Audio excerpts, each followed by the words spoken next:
Hello, everyone, and welcome to this month's Writer for Writer. My name is Margaret Ferris. I'm the Executive Director here at the Professional Association of Resume Writers and Career Coaches. It is my pleasure to introduce our speaker, and I will do that right after I have read our diversity, equity, and inclusion statement. We are committed to diversity and inclusion at every level of this association.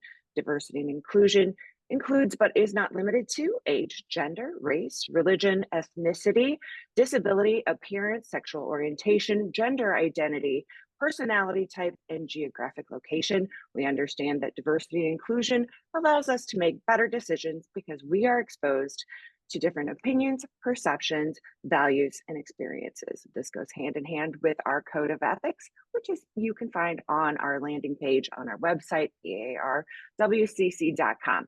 Okay, I am thrilled to death to introduce our speaker today. I met Dustin originally at our Thrive 2019 conference, 2021. It was right after COVID. It was all very new and a little scary. And so we were all like, and I'm watching, I'm doing my thing. And anytime I'm doing any public speaking, I'm trying to see how the crowd is responding. And I'm like, the tall guy in the back does it. I got nothing from him. So I made it a point to talk to my friend Dustin, and and he has been just such a champ. I have watched his career grow, and he is now the owner and operator at 417 Resume Renovators, and he holds a CPRW, and he has been a really active member who is going to be a leader in this industry. I'm 100% sure. So I'm going to turn it over. We've heard enough from me. I will be here if you've got questions, but Steph is also here, and she knows more than I do. So I'm going to go ahead and dip out. All right, everybody, have a great time. Thank you, Margaret. Hello, everyone. I'm so excited to have the opportunity to present for you. I'm going to take just a few moments to get my presentation pulled up, so give me just one moment.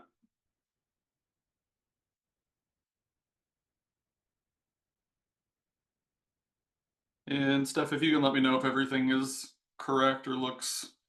Yeah, it looks Okay. good. All right, awesome. Well, thank you all so much for attending. I have been really looking forward to this opportunity to talk about writing resumes and cover letters for career changers. So I'll kind of get into what we will be covering today. So my goal in this webinar is just to share some of the insights that I have had writing resumes and cover letters for career changes. I'll talk a little bit more about my background and why that has become a thing. Throughout this presentation, what my goal is just to share some of those insights and share some of the key takeaways on writing effective resumes and cover letters for folks that are making transitions in their career. So just a quick outline of what we're going to talk about today. I'll do a quick introduction. Some of you know me, some of you don't, but I'll just give a little bit more detail into my background. I'm also going to talk about some career change statistics, some reasons for job changes, and then I'm going to go into a little bit more of the tactical recommendations on building resumes, cover letters, and this was not included in the title, but I'm also going to talk about LinkedIn profiles as well, because as we all know as career services professionals, a LinkedIn profile is an extremely important component of making a career transition. So I wanted to make sure that I included that as well. And then I'm also going to include some specific examples of client portfolios that I've worked with that have made career shifts. I think that it's always great to be able to see some real life examples that successfully made changes, and hopefully that will help you as you start, writing for your clients as well. And then I'll make sure that I have some time for some Q&A as well.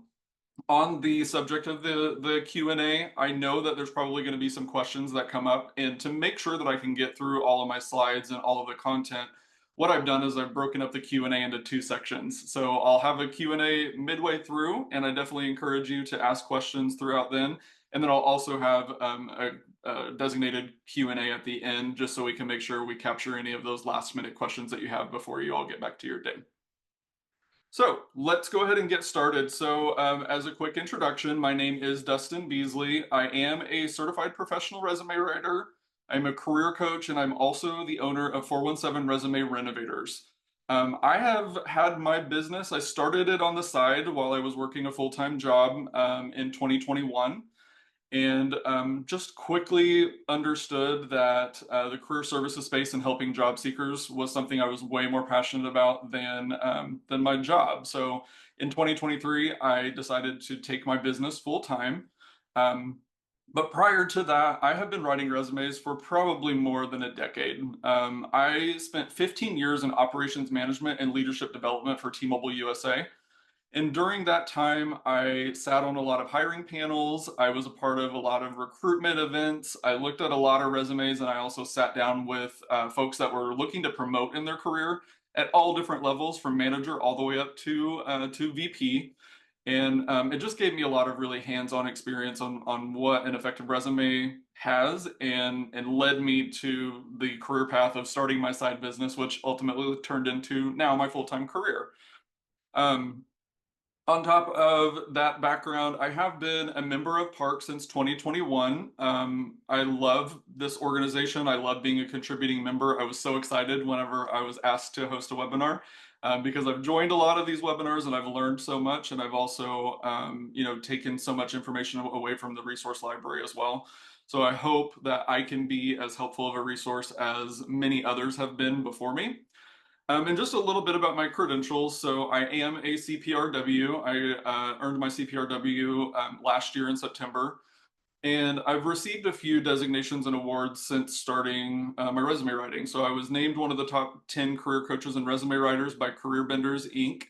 And then for those of you that attended Thrive, I'm very happy to share again that I was a first place winner in the Elite Circle resume contest for the mid-career professional.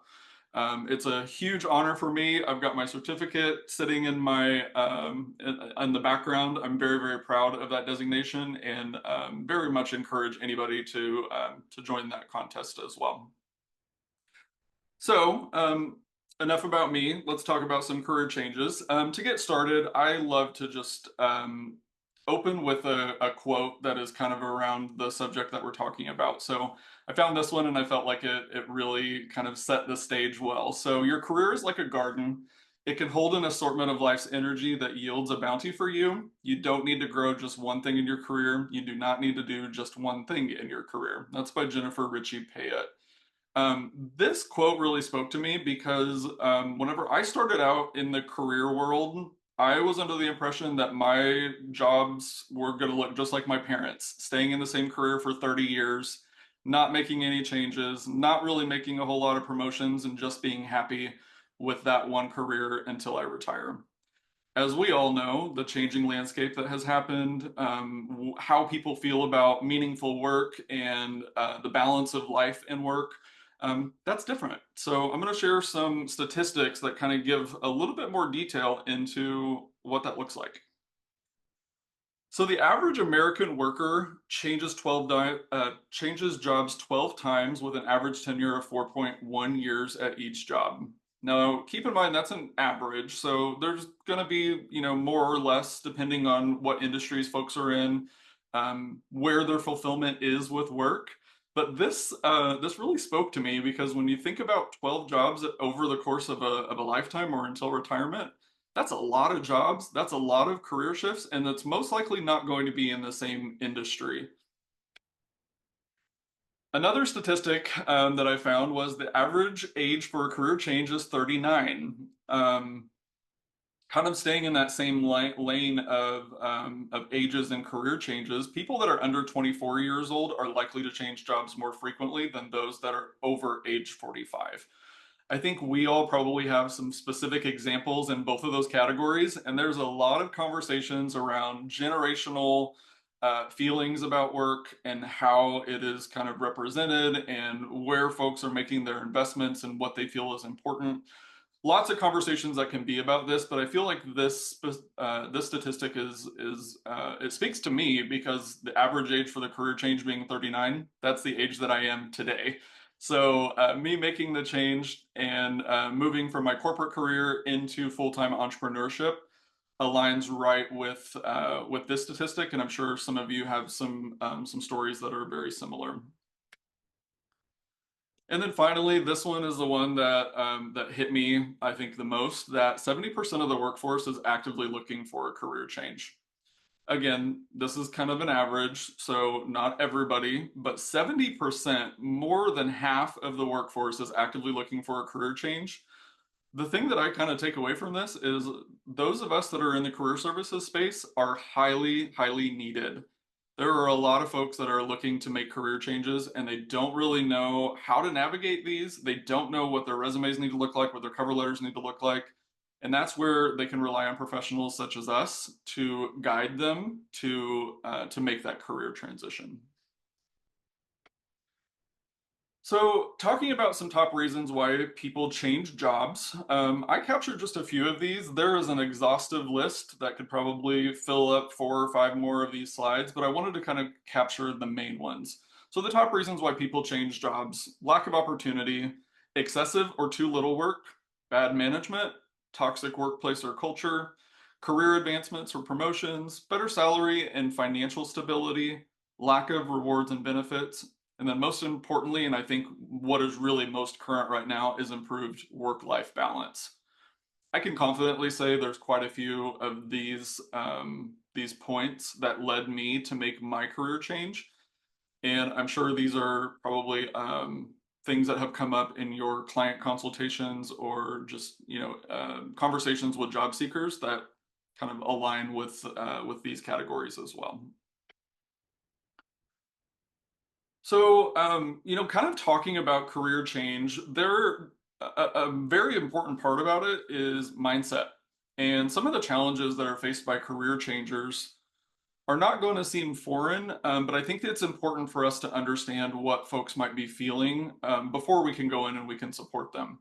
So, some of the challenges that career changers face is lack of confidence or limiting mindsets. Inadequate networking. There is a percentage, and I didn't capture it in this presentation, but getting a job through your network is going to be a lot more effective than just blind applying on a website, and that's even more true whenever somebody is making a career shift, because that hiring manager really wants to see that you are the solution to their problem, that you are the option that's going to help them, meet their goals. And without having a strong network, that's going to be a little bit more challenging. Some other challenges are fear of starting over, age discrimination, financial constraints. Are they able to make the same salary that they've made in their current career right now?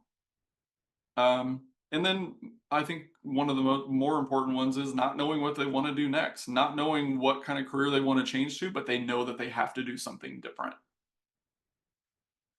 On the flip side of that, there are some successful traits of a career changer.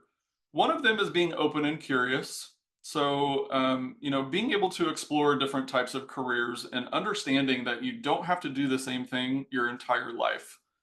A strong growth mindset, having that opportunity or that mindset that you can really be anything that you want to be if you put your mind to it. I know it's a cliche, but it really is real. If you put enough effort, you put enough time to developing your skills, developing your craft, and really figuring out what those transferable skills are throughout your career, you can successfully make career transitions. Resilience and optimism. This is definitely one that I think we can all speak to with this competitive job landscape that we have kind of been enduring over the last few years. Also, humility and acceptance of compromises. There may be some give and take that career changers need to make in their career, but highlighting what's important for them right now in this stage of their work life is really going to help them be successful and make that transition. And I think, again, most importantly, a hands-on mentality. A career changer cannot be passive. They can't just sit back and wait and hope that they're going to be able to make a change from one direction to another without putting in the work. So before we get into talking about writing a career change resume, there's a few things that we need to be aware of, and I think that we need to also help our clients or the folks that we're working with be aware of as well. Number one, I think there needs to be a pretty solid understanding of the target role and the target industry. This can be done by researching the industry, reviewing company websites, looking at blogs, checking out forums, understanding maybe some other folks that have made similar transitions and how they did that. Something you're going to hear me talk a lot about in this presentation is identifying transferable skills. I don't know how many times I have it in this presentation, but you're going to hear it a lot. And transferable skills and understanding skill gaps is one of the most important aspects of writing a career change. So transferable skills refer to the knowledge, the experience, and the abilities that someone can take from one job to the other. And the best place to identify transferable skills is going to be by reviewing the job description. Another thing that a job seeker is able to do is they can conduct informational interviews with somebody that's in their desired position, and that's going to give them an additional perspective about the target industry and role. And not only about the target industry and role, but it's also going to give them some insight into the skills and the abilities, maybe even the certifications and designations that a successful person has in that particular job. And then for us as resume writers, we also need to be mindful of choosing a resume format. So there's three main kinds of resume formats. This probably is not going to be a surprise to anybody. We have chronological, we have a functional resume, and then we have a hybrid, which is a mix of both chronological and functional. I'll talk a little bit about this when we get into building a career change resume. And then I think that whenever we're working with career changers, it's important to integrate some questions into your intake, whether that's through a phone call, whether that's through a form, however you get the information for the clients. There's a couple of key questions that you want to ask them to make sure that we really understand why this career change. So the first question to ask is, why do you want to switch careers? And if the job seeker or the person that you're working with doesn't have an answer to that, it is going to be a lot more difficult to write effective documents if they don't have an understanding of what's leading them to this change. Another question to integrate into intake is, what specific career or industry are you interested in transitioning to, and why? Why are you interested in that? What leads you to making that particular change? And then what skills and experiences from your current or previous roles do you believe are transferable to your desired career? And then lastly, what are your short-term and long-term career goals, and how does this career change fit into those plans?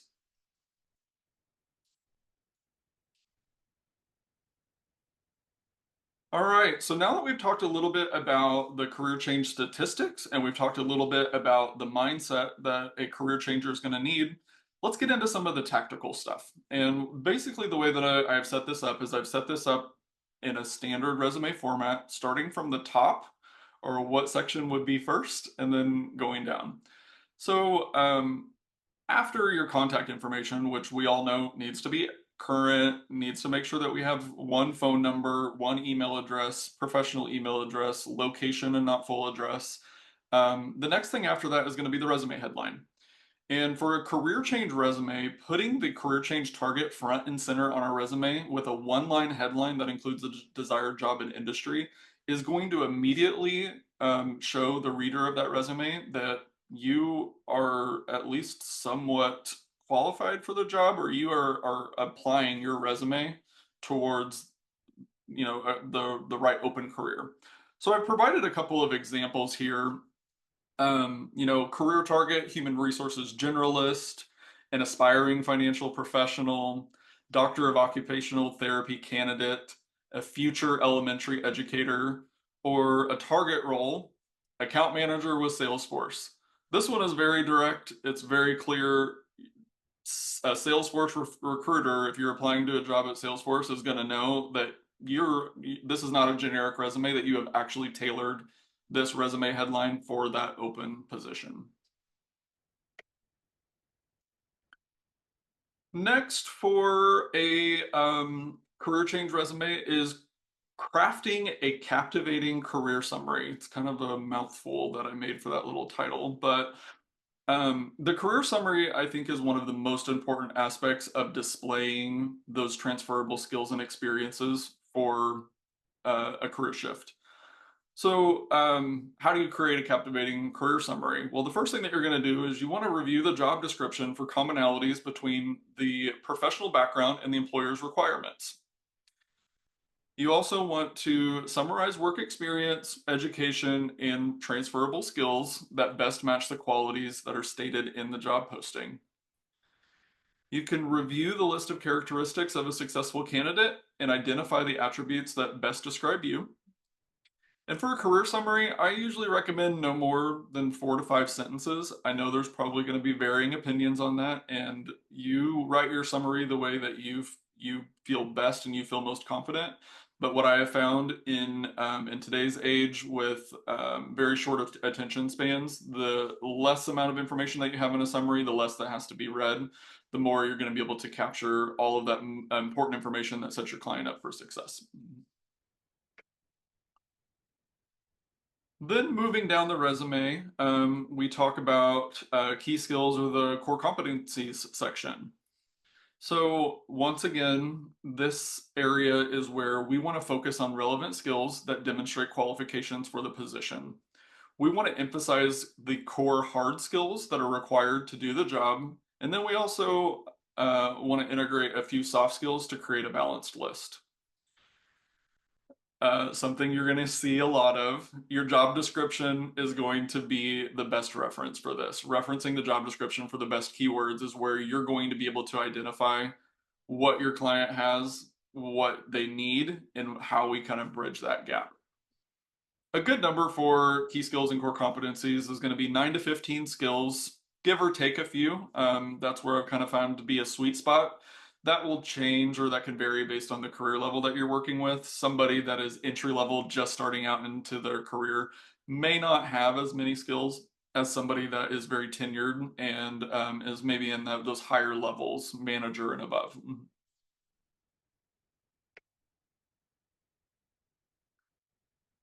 Okay, so then we get into work experience. So including core details, these are going to be pretty standard for a resume writer. You're going to include the job title, you're going to include the company name, the work location, and then the dates of employment. It's recommended that you summarize the duties and the responsibilities or the scope of the role in 1 to 2 sentences. And then you want to have 4 to 6 bullet points that include the most relevant achievements, highlighting work experiences that align to the desired career. Now, how do you do that? You really can't change much about your work experience. Whenever you're getting that information from your client, whatever they've accomplished is whatever they've accomplished. But a way to be strategic in the work experience section is to prioritize the bullet points or move them to the top that match the desired qualifications, responsibilities, or skills. Once again, that's highlighted in the job description. By doing that, we're going to increase the readability of the most important aspects of that work experience that aligns to that next career path. And then we're also going to allow that information to be, front and center. Something that I also like to do strategically is using bold, underlined, and or italic to help the text stand out. Now, I do like to recommend use that sparingly because sometimes you've got too much bold and you don't really know where your eye is supposed to go. And in that 10 to 15 seconds that somebody's going to look at a resume, they may not capture the most important details. So use it sparingly, but use it strategically, and that's going to help that important text stand out. So in that very short amount of time that somebody's reading the resume, they're going to get the most important information. And then the education and certification section. So list the degrees, the school name, the school location, and then graduation dates if they're a recent graduate. If they're not a recent graduate, we probably don't want to have graduation dates on there. We also want to make sure that we highlight relevant education and certifications. Remove anything that distracts from a desired career path. An example of that would be somebody went to school to be a massage therapist, and down their career, they decided that massage therapy was not something that was really something that they were into. So they made a transition to a project management role. Having their massage therapy certification on there can be a little bit of a distraction or can make somebody question what kind of career do you really want to be in? that strategic omission of things that are not relevant can definitely help keep a very streamlined view of what sets that client or that job seeker up for success.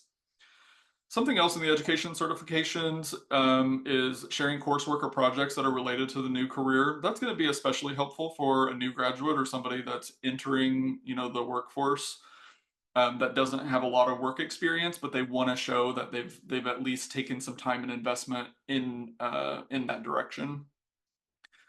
And then also documenting continuing education and professional development courses. Professional development is a great thing to add on a resume if it's relevant to the next job. Same thing with continuing education. There's a lot of really great free online courses that are available. And if those are relevant to the job seeker's next move, having that on the resume is going to help to create a stronger match to that position that they're looking at. So that's some of the basics of a career change resume, and I want to chat just a little bit about a cover letter because a cover letter can be a really important vehicle in sharing a little bit more context into a career change. So, in tailoring a cover letter for a career change, one of the first things that we want to do is we want to capture attention with the first paragraph. We want to express excitement for the role. We want to maybe share how we were connected to the role. So, if we were referred by somebody in our network, do a little name drop. If we found it on a job board or we were following them on LinkedIn, however we found that role gives a little bit more context into why that particular job seeker is looking for that position. Once we get into the introduction, I find it to be very valuable to just very quickly explain the reason behind a career change. They're going to look at the resume and they're going to be able to see maybe some experience that doesn't exactly align. So taking the opportunity in the cover letter to explain that and explain how past experiences really contribute to future goals and demonstrating how those former roles are relevant to the new positions, I think is critical whenever we're making a career change, especially if it's a major career change. Demonstrating transferable skills, providing specific examples of how these skills were used successfully in the past and how they're going to benefit the organization is also a really important component of a career change cover letter.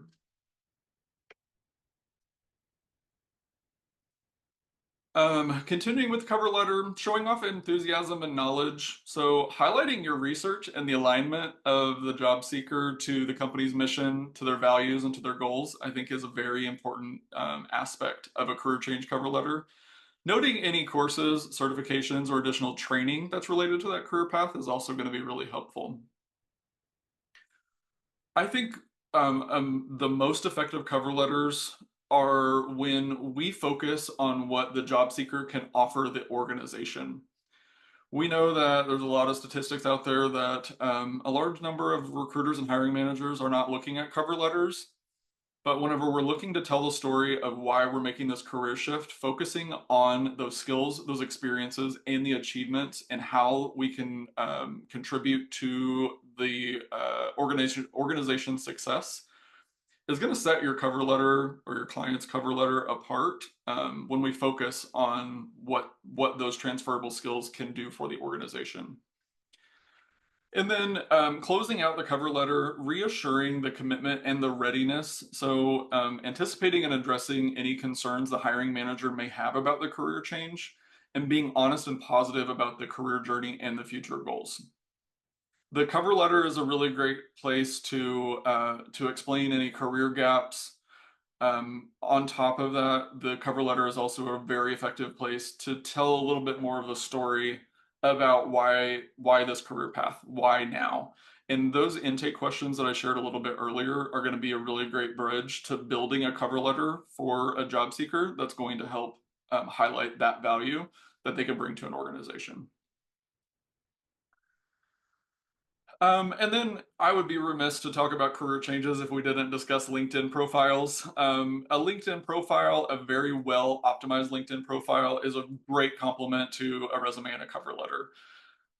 There's some specific sections in your LinkedIn profile that are going to be very helpful in highlighting a career change. The first is going to be the headline, one of the first things that we see whenever we look at somebody's LinkedIn profile.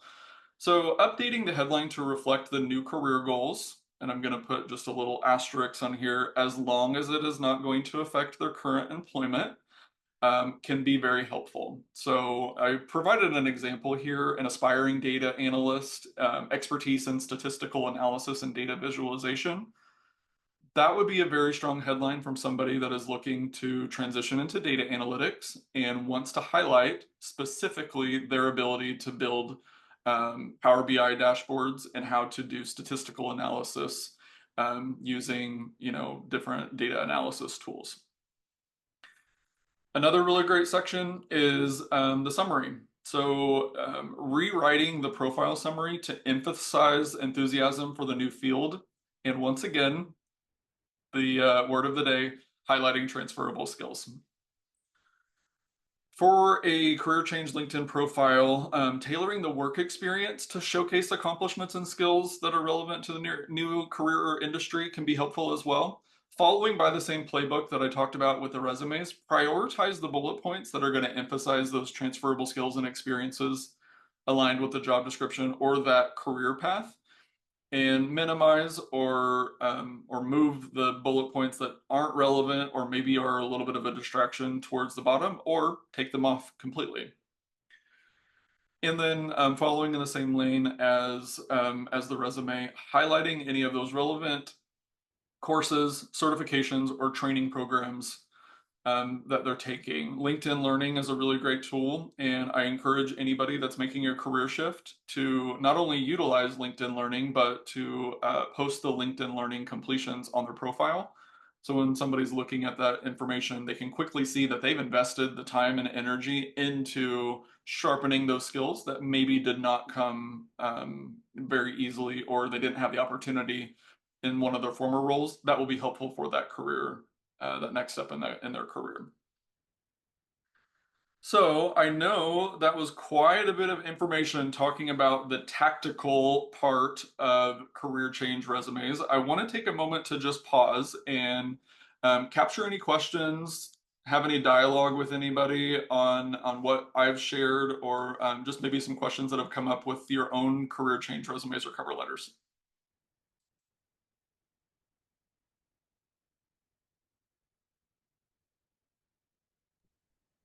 Dustin, do you need help with the chat, or do you want me to read anything, or do you have it?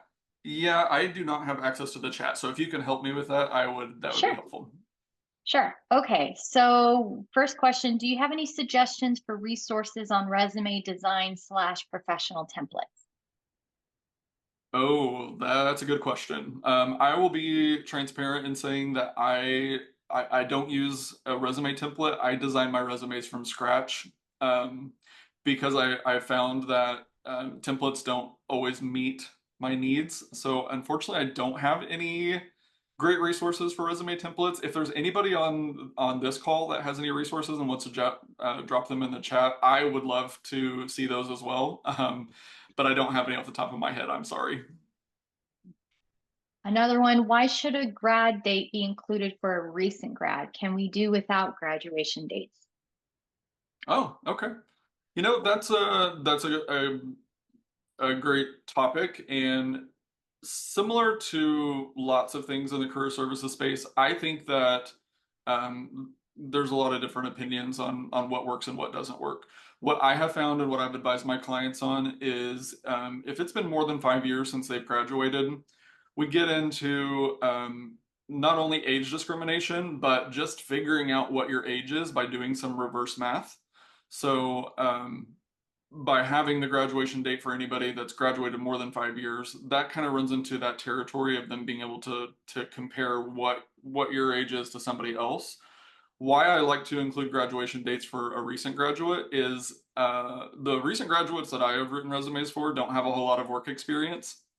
And I want to make sure that an organization understands very clearly that they just graduated with their degree. And the value that I see in that is the organizations can see that they're going to be building skills from the ground up. They may not have a whole lot of transferable work experience, but they're going to be willing and ready because they've graduated in a degree in their field or in that particular industry. Hopefully that answered that question. Is there a Sorry. recommendation for people who have had over 25 years experience in one field, but progressive experience? Oh, okay. Um, there is a recommendation, but it's going to be a little bit more specific about what the change is. So can we get a little bit more detail about like what transition they're looking to make after 25 years? Yeah, Rita, feel free to come off mute if you'd like.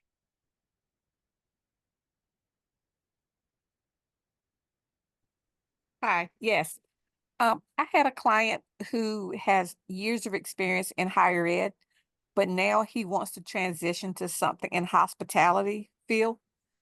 But all of those jobs he's had in higher ed take up a lot of space on the resume. So I'm wondering if maybe I should group them as functional kind of things, because otherwise they're going to show his age if we put the years, and we don't want to do that. Yeah. Okay. Thank you for coming off mute, Rita. That gives me a little bit more context. So, Okay. I definitely recommend for a resume showing no more than 15 years of experience, um, just to kind of combat some of that age discrimination that unfortunately does happen in the workplace and in hiring. And then on top of that, I think either a functional resume or even a hybrid resume could definitely help to be able to bridge that gap. So you're going to have your work experience and you're going to have those accomplishments that were a part of that. But maybe in a skills section, you go a little bit more in depth about specific skills in the hospitality industry that have been leveraged in that higher education space. So I think that's where you can really leverage a different resume format. I do like to just give a caveat. I personally, no matter if it's somebody that has been in a job for 25 years or they're just getting started out, I primarily use a reverse chronological resume just for the way that ATSs work, for the way that that information is distributed to recruiters. I've networked with a lot of folks and they say that that's how they primarily like to get that information. But you can be strategic with different resume formats. And Rita, I think that example, using a hybrid format of reverse chronological and then also including some of those functional transferable skills could be helpful for that particular client.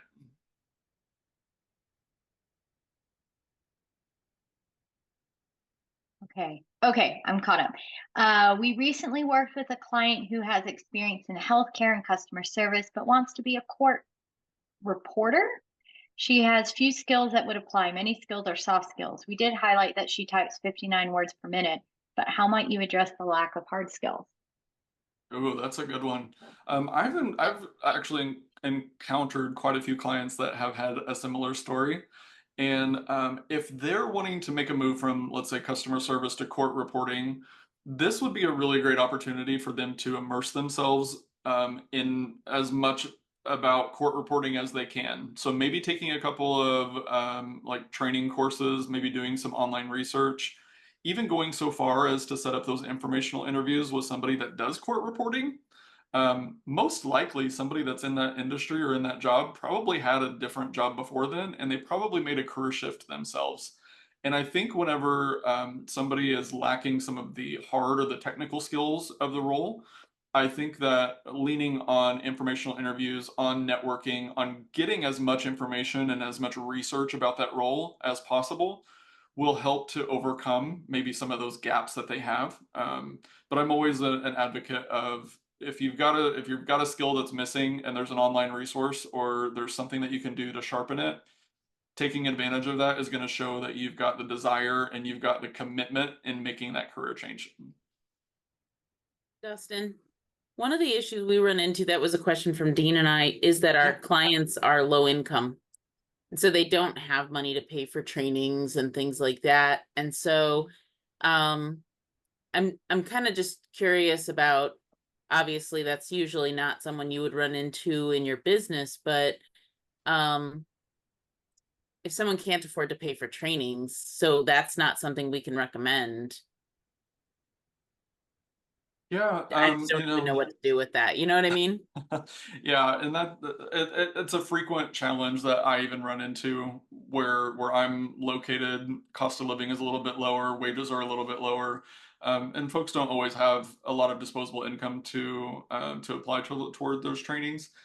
I think this is where you really encourage them to be scrappy. Something that, you know, I didn't share up front, I probably should have. Career changes, you really do have to have a strong mindset going into a career change. You have to visualize that that is the role that you want to be in, and you have to be confident that if you don't have those skills, maybe the other skills that you have on top of that. Customer service is something that's extremely transferable to a lot of different industries. And, you know, typing skills, being able to, you know, transcribe information effectively, all of those things are going to be important. So I would just recommend, like, be as scrappy as you can with the resources that you have. You know, the internet is a wide available resource, and you can find anything and everything if you just take the time to look. You know, Reddit forums, LinkedIn groups, all of those different things can be really great resources, but it can be a challenge, and they may not get the job on the first try either. So that's where, you know, working with somebody and kind of helping to identify, like, why this job and why are you qualified for it, those questions can help to kind of bridge that gap and help you, if you're creating a resume for them, to highlight, you know, those particular skills. That's great. Thank you. Absolutely. In the skills section, is it okay to mention soft skills like communication, teamwork, leadership, etc.? Good question. This is another area that there's going to be some varied opinions. I can say that I like to use probably 80% hard skills or technical skills, and I like to balance that with around 20% of those soft skills. Now, if I'm working with a client that really doesn't have a whole lot of technical background, I'm going to use what I have available at my disposal and what they've shared with me to put them in the best possible light. Not everybody's going to have the hard skills that they need for that particular role. So that's where I think adding in communication and teamwork and problem solving and collaboration can be helpful to kind of fill in maybe some of those lacking areas. On that note, though, I would say that as they develop more of their technical skills, I would probably put more focus on the technical or the hard skills than I would on the soft skills. Okay. How long is too long of a resume? Oh, the question that always gets asked. I I don't think that there's a right answer for this. I like to believe that the resume needs to be as long as the content allows. Fitting a one-page resume for somebody that's got 15 years of experience and they're applying for a higher level role may not look as great as somebody that has a two-page resume and has all of their experience really well detailed and really easy to read. In my opinion, and again, just my opinion, not anything that's fact, I think too long for a resume is anything that's over 2 pages. I think if it gets into 3 pages and more, most likely that third page is not going to be read. But I've been challenged on that, and I've looked at very effective resumes that are 3 pages. I just know that in the amount of time that I would be looking at a resume, if I was making a decision on a job, I'm probably not going to be reading 3 pages of information. Since you mentioned someone newly educated looking to change careers, why not put the education below the summary and skills to better showcase that degree and then put work experience? Is that a helpful strategy to move education up? Yes, that is a helpful. And if I had more time in this presentation, I would go into how to format a resume for each career level. So a resume for a student, for example, is going to look a lot different than a resume for somebody that's in a mid-career career shift. So for a college graduate, after the skills section, you're going to want to put their education front and center because that's going to be one of their key qualifications for the jobs that they're applying for. As they get more work experience and as the qualifications of education are less important and the work experience kind of speaks for itself, then the education can go into the last part of the resume to follow by kind of a standard structure. Will the age be questioned during interviews, even if I don't disclose it on the resume? Oh, this gets into a little bit more like career coaching side of things, I will say that if an age is brought up in an interview, that's not something that should be being discussed. Pretty confident that there are laws that that prevent that from happening, but I know that it does happen. So I just like to say, you know, try to not make the age the like most important aspect of the resume, and that's where we can be very strategic about removing graduation dates, removing anything that's more than 15 years old. um, Taking off anything from the 1900s is something that is very important, because anything from 1990 is going to immediately trigger somebody to say that there is probably you know, a difference in age. So, you know, I just like to say age should not be brought up in an interview, and if it is, I would probably be questioning working for that organization. I like how the 1990s is suddenly 1900s. That's I just know. It hurts. say what? It Okay, I'm hurts. going to ask you two more questions so you can continue. I work with clients who frequently are going through a career transition. One of the areas I focus on is how to use their transferable skills. How have you used AI to help clients identify these transferable skills or skills gaps? Oh, good question. Um, So I like to use ChatGPT as a writing assistant. And if I am struggling to figure out where those transferable skills, one of the my favorite ways of doing that is having it parse through a job description and say, can you identify the key skills in comparison with this resume, and copy the job description and copy the resume.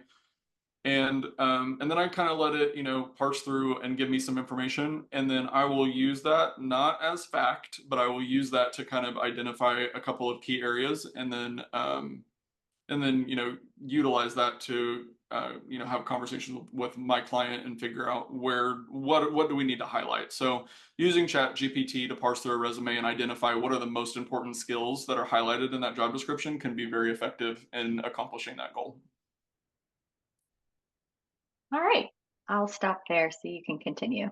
All right, yeah. So I've got just a few more slides. Thank you all for those really great questions. Those are absolutely fantastic. So this next part of my presentation, I'm just going to go through a couple of examples of client portfolios that I worked with that made career shifts. And I'm going to include some examples of their resume, of their cover letter, and kind of some of the respective sections that we've talked about, just so you can get a little bit more visibility into what that looks like, putting it into action.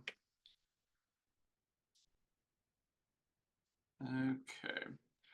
So the first client profile that I have is a program manager that wanted to transition to a data analyst. He had an 18-year career with a large telecommunications company. He unfortunately was part of a 5,000 employee layoff in August of 2023, and he was always interested in the data analysis portion of his past roles. So he took his opportunity to sharpen his skills with some online classes that were related to this new career path in data analytics. So this is just a snippet from that resume that I designed. A couple key components that you'll notice. The first thing, front and center, career target is data analyst. That is immediately going to show someone that he has definitely optimized his resume to apply for those positions. It's not a generic resume. It's tailored to match that next career. You'll see in the summary, I've highlighted his years of experience, and I included some of the transferable areas from his past role to where he wants to go. So I talked about his experience in business intelligence and data analysis and program management.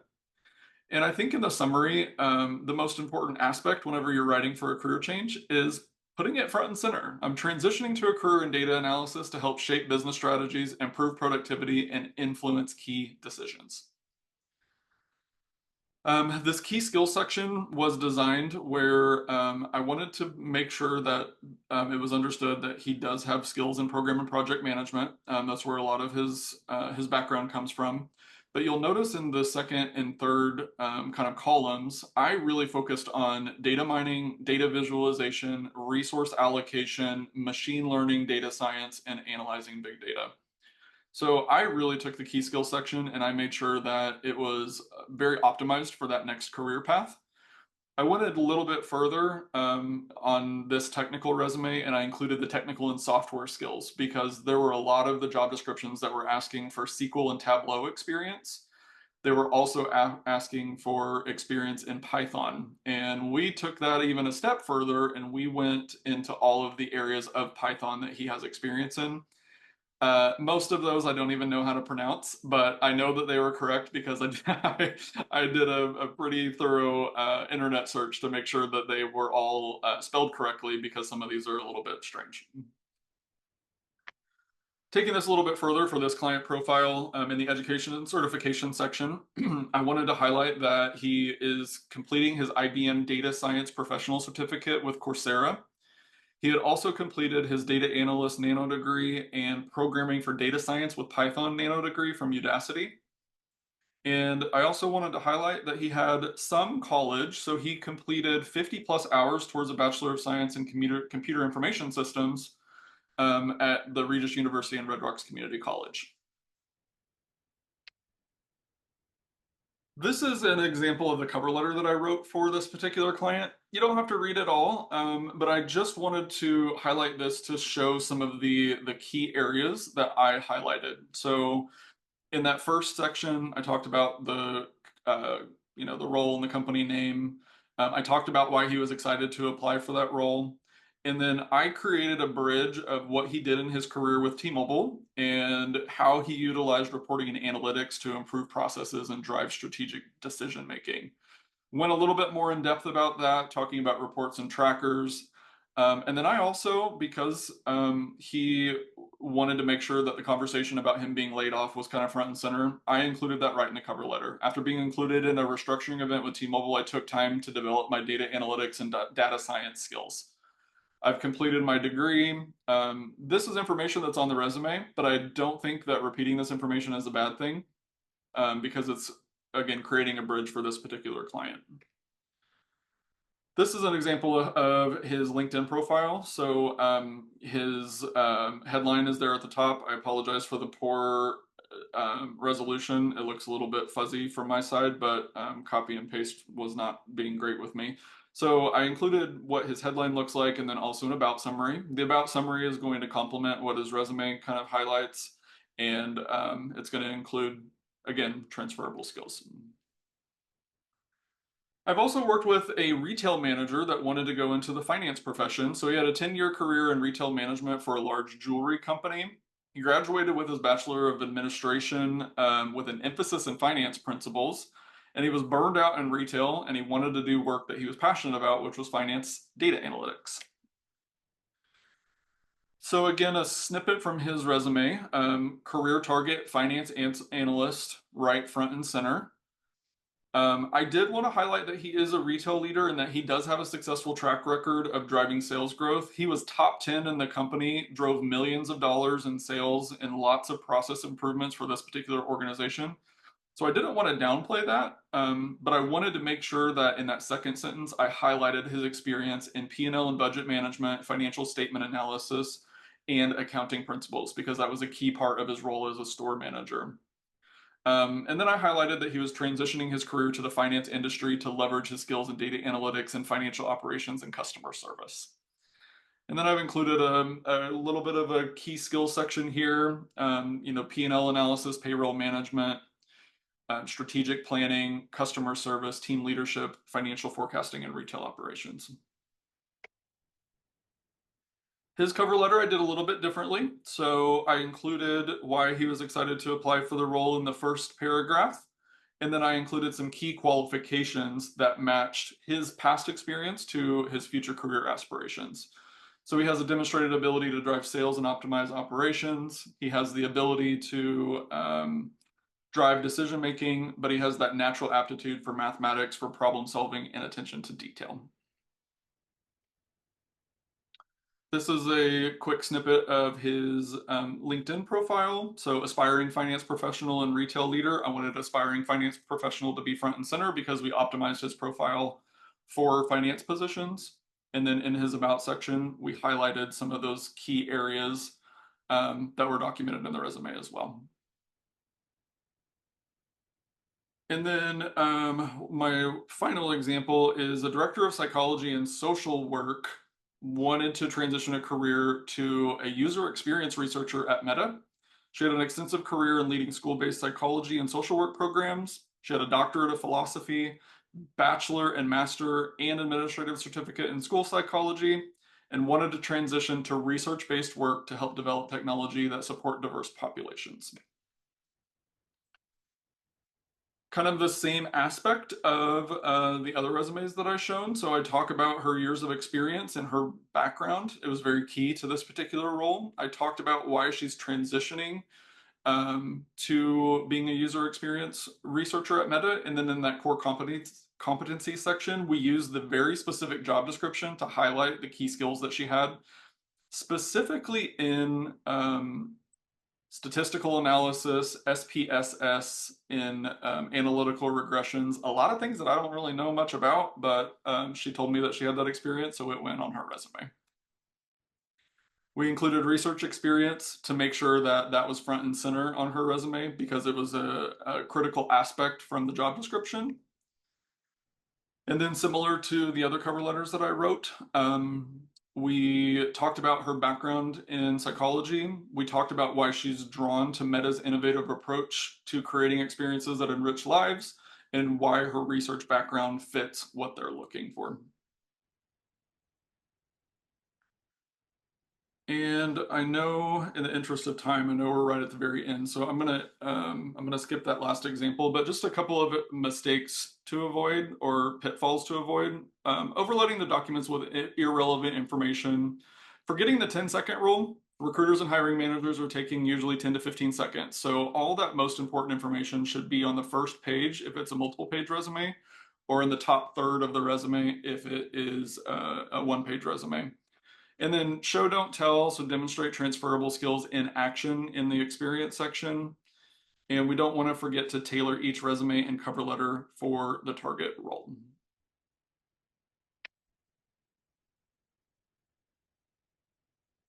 And that is all. So do we have any final questions of the last couple minutes? Real quick to Dustin Hoffman, come check out our Rising Professionals conversation. A lot of the questions made me think that that group would be super helpful for you. There's so many things we could talk about when it comes to resume writing, as well as business and some other topics. So definitely come visit us there.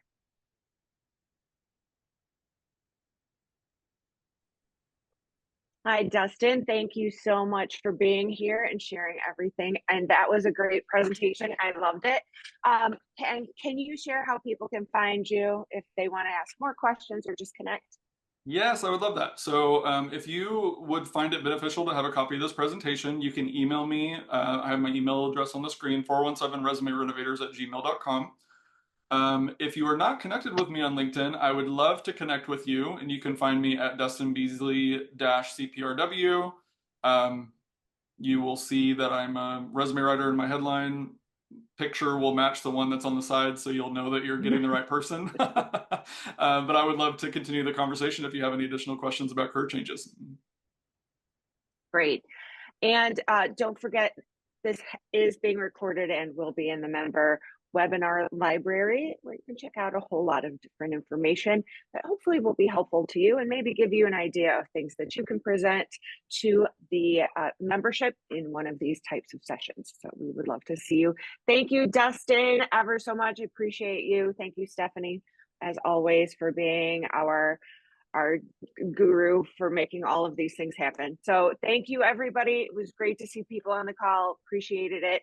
And now everybody stay cool if you are in a hot place like we are here in Southern Florida. Take care, everybody. Thanks, everybody.